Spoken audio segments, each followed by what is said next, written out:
and being great finishers as tacklers. And that to me is, if we see that, and I'll feel a whole lot different about things than I did obviously the last couple of days from this last experience. So that those things that stick out to me, and then consistency in our kicking game. I just want to make sure our specialists are competing at a high level, performing at a high level, and the quality of our kicks and our returns. Our return game has been improved. We got to keep doing a better job with that.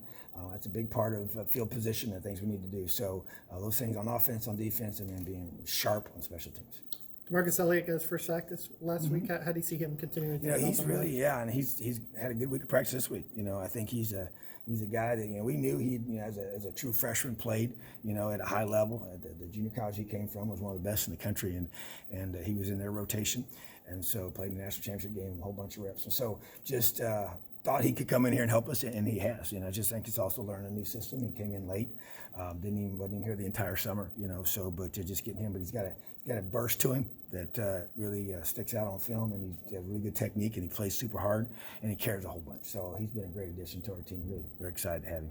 Talking about kickoff returns, what's next for David? It feels like, you said you felt like he's been close to breaking a couple open. Just get one. We haven't. I think they said Tevin Coleman's the last one to run one back. So I've challenged our office. Hey, this our house call unit this week. Let's get one. He's been close, and he's had some here and there, and so let's cause once you get him into the heart of that unit, then it's about making one guy miss and go score. So I want to see him take one back to the house. That's my next step for him. You talk about kind of inserting yourself a little more in terms of is it game planning? Is it telling Kane I want to blitz at these certain situations, or what types of things are it's more, I would say, I'm still going to probably shy away from, hey, call this right now, hey, call this, because there's a rhythm you get into. Now, we'll definitely talk about it when we're in between halftime adjustments, when we're off the field on the headset. I know how it feels when you're in the middle of the game and someone says, hey, call this. I try and stay away from that. Now, there are times when, I say, hey, we need pressure.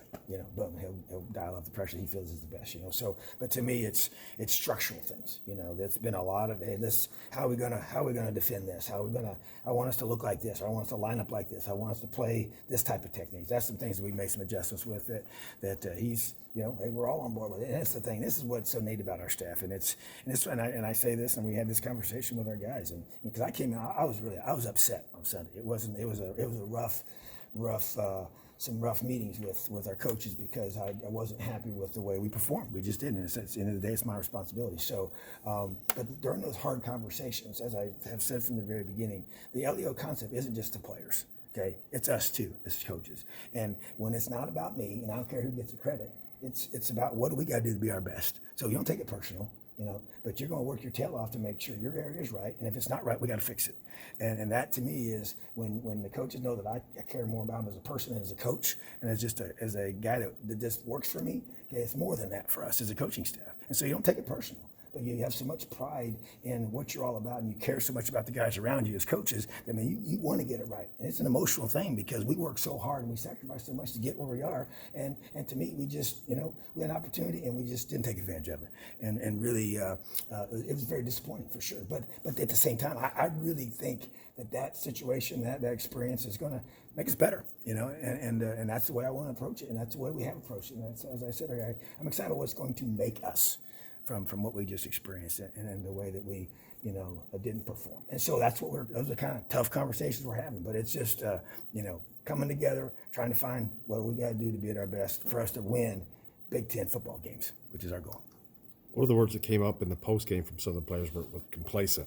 If that can happen that early in the season, how can you work to keep that from happening in the heart of the Big Ten? And to me, that's a little immaturity, and to hear even that thought process, coming out of the first couple of games. But I think at the same time, this is where even it's a great reminder of the youth that we do have, and as I told our coaches that you sometimes take certain things for granted, okay, but at the same time, you can't when you're young.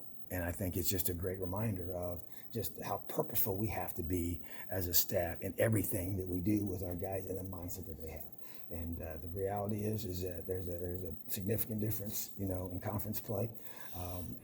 So being able to work through that, grow through that, realize even when you start having, a little bit of success, how do you learn, how do you handle that piece of it. And that's part of the growth process, learning how to be successful, learning how to win. Just like you have to learn how to, fight back through setbacks, and those disappointments that you face in life. And so I just think it's just continue to teach these guys how to have a good performance one week and come back and have a better one the next week.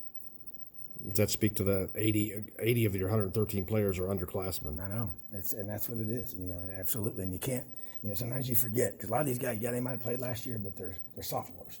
Sophomores are still young, and I just think that we had a good conversation. One of our true freshman offensive linemen, he's young, and a lot of even a guy like Simon, he spent 2 years on the scout team before he ever even played, and Caleb Jones is his third year here, and now he's finally getting a chance to play, and then Matt Bedford is just a young guy, so you gotta bring those guys, because he's the next snap, he's in the game, right now. And so just continue to teach those guys. And like I said, even some of those guys like the Cam Jones of the world, he's a sophomore, and he's young. And those guys need to continue to be mentored and modeled. And we're not an old football team by any means. And so that's part of, to get to be consistent, there's a maturity to that, at all positions and as a football team. And that's where we got to get to.